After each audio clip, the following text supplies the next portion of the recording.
Začel sem igrati klavir, ko sem bil star okoli 6 let, 5.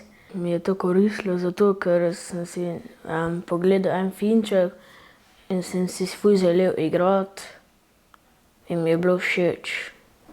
Če dobim začetne skladbe, grem z mamico vadit, če pa dobro znam pa odlično igram, pol pa brez mamice igram pa lepo vadim sam.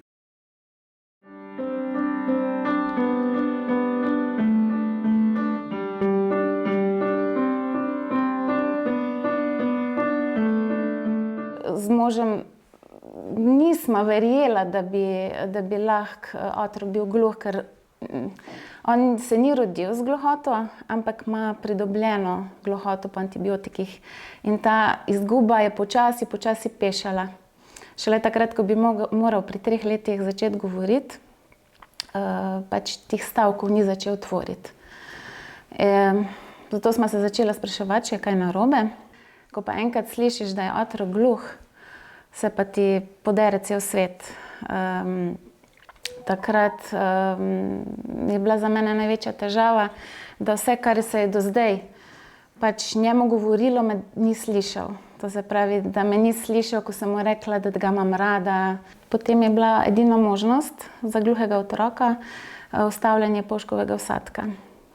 Ta operacija je kar zahtevna. Mi z možem nismo vedela, kaj je to polžkov vsadek, kaj je to procesor, zunanji del, ki ga ima, in potem se je najina zgodba začela z odkrivanjem, guglanjem po internetu, in seveda ves čas sva bila v neki neznanki, kaj je to. Polžev ali kohlearni vsadek je elektronska naprava, ki jo kirurg vstavi v notranje uho. Deluje tako, da zaznava zvočne signale, jih pretvori v električne impulze in jih nato neposredno prenaša na slušni živec. To človeku s polževim vsadkom omogoči, da zazna in razume zvoke okoli sebe. Prvo operacijo polževega vsadka je leta 1972 v Avstraliji izvedel zdravnik Graham Clark, ki je razvil prvi prototip vsadka.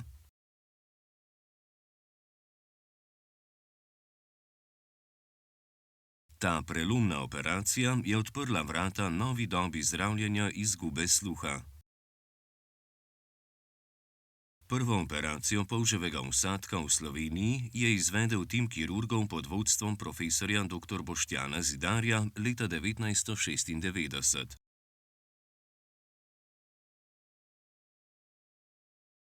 Do danes je bilo zaradi polževega vsadka operiranih več kot 570 oseb, in sicer polovica otrok.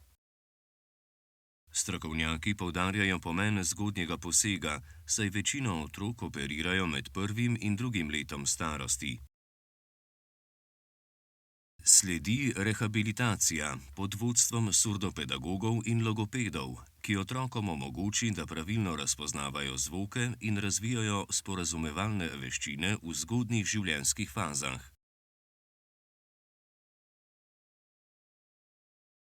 Operacijo in rehabilitacijo v celoti krije zdravstveno zavarovanje. Zanimivo je, da ima Nikolaj zelo rad glasbo. Že ko ni imel ničesar na ušesih, kot tak mali 2-letni fantek, je slišal take globoke zvoke oziroma bobne. Te zvoke je imel zelo rad. In potem, ko je dobil aparatke, je ta glasba ga skozi spremljala. Rad jo je poslušal. Seveda teh pesmic ni zapel tako, kot bi ga zapel slišeči otrok, ampak po svoje je vedno našel nek ritem, melodijo. Pravzaprav je napredoval vsak dan. Se je naučil neke nove besede. To se je stopnjevalo strmo navzgor. In moram reči, da se še danes stopnjuje strmo navzgor. On se ne ustavlja. Od preden ko je govoril posamezne besede, je začel tvoriti stavke, povezovati besede med seboj, čedalje lepše stavke tvoril.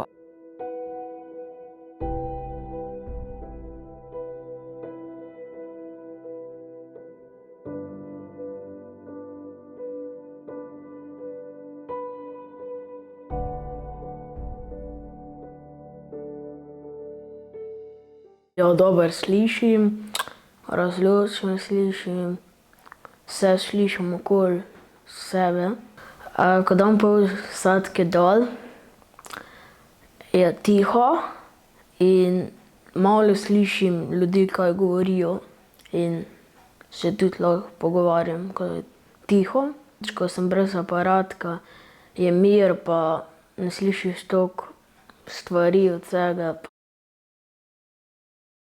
Franci Forštner, predsednik MDGN Velenje, je pri svojih 11 letih nenadoma oglušil na levem ušesu, na desnem pa je komaj še zaznaval zvok.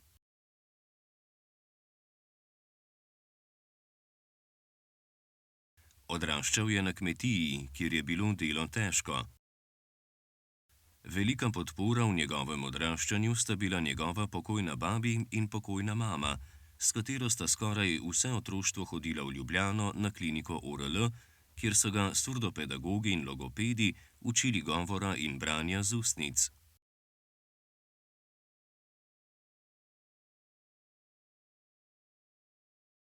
Naučil se je tudi znakovnega jezika, a je kljub temu vztrajal v slišečem svetu, saj je s pomočjo takrat revolucionarnih slušnih aparatov dovolj zaznaval zvok, da je slišal, razumel in se sporazumeval.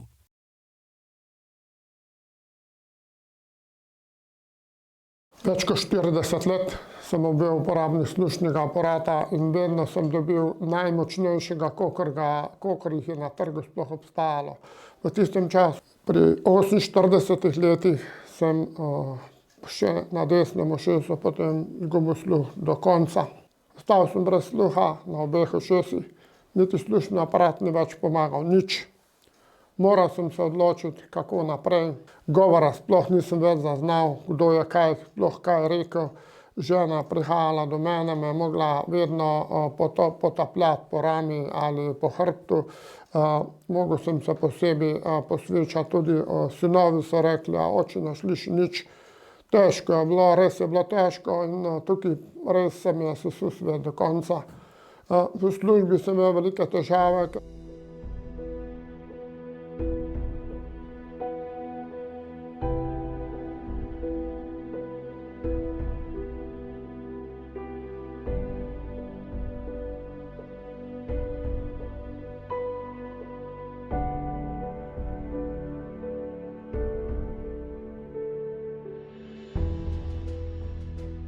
Občutki so bili pa težki, ker od začetka si ni priznal, da res ne sliši nič, pa je trdil, da sliši.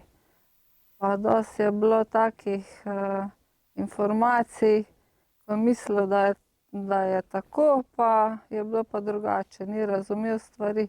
Takrat sem imel pred dilemo, ali sem popolnoma gluha oseba, pa začnem uporabljati znakovni jezik, se na tak način pogovarjati.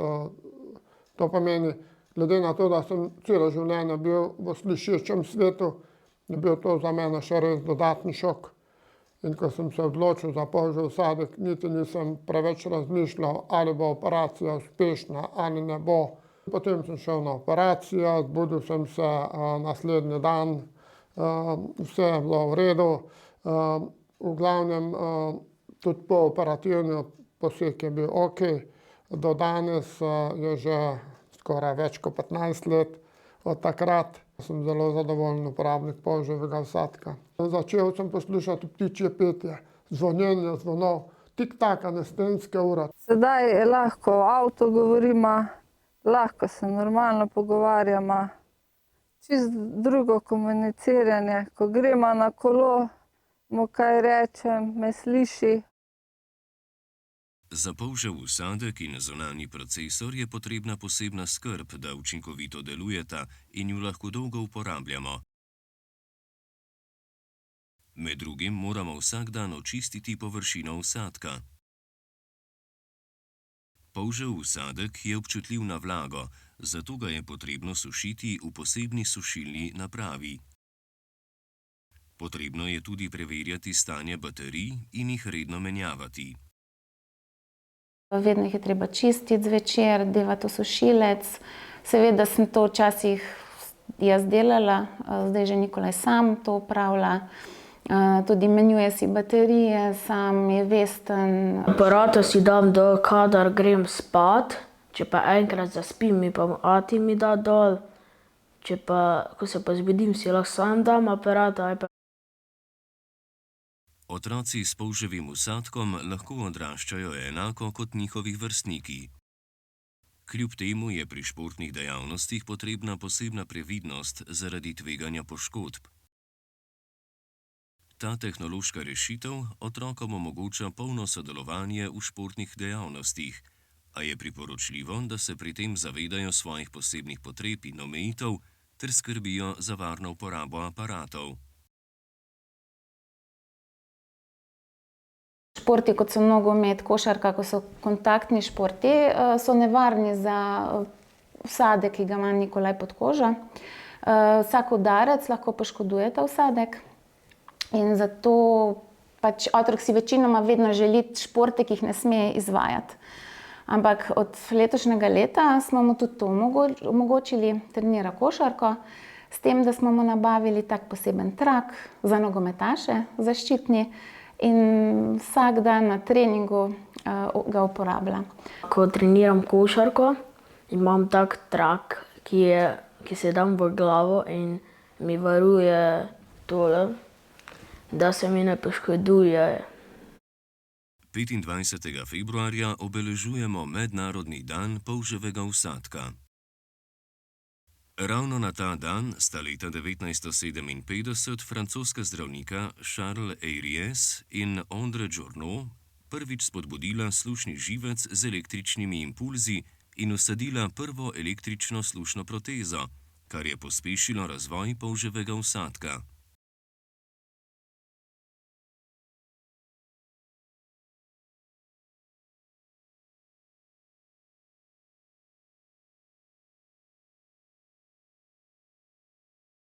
Danes je po svetu uspešno rehabilitiranih več kot milijon oseb z okvaro sluha. Mednarodni dan polževega vsadka je priložnost za ozaveščanje o izzivih izgube sluha ter za spodbujanje solidarnosti in podpore tistim, ki so se odločili za tovrstno rehabilitacijo sluha. Hkrati nam ta dan omogoča, da cenimo neverjetni napredek v medicinski tehnologiji, ki pozitivno vpliva na življenja posameznikov po vsem svetu. Za otroke je to edina možna rešitev. Ko mu povem, rada te imam, in mi reče, mam, jaz tudi tebe, vsakič se spomnim teh besed, ko sem si jih takrat izgovarjala, ko sem bila v tem šoku. In seveda, to so prijetni, topli občutki, ko se pravzaprav zaveš, da si se sprijaznil s celo situacijo, ki se pač dogaja in je nepopravljiva, in si vesel in otroka gledaš takega, kot je v celoti, in si ga ne predstavljaš, da je drugačen, da je to pač del njega.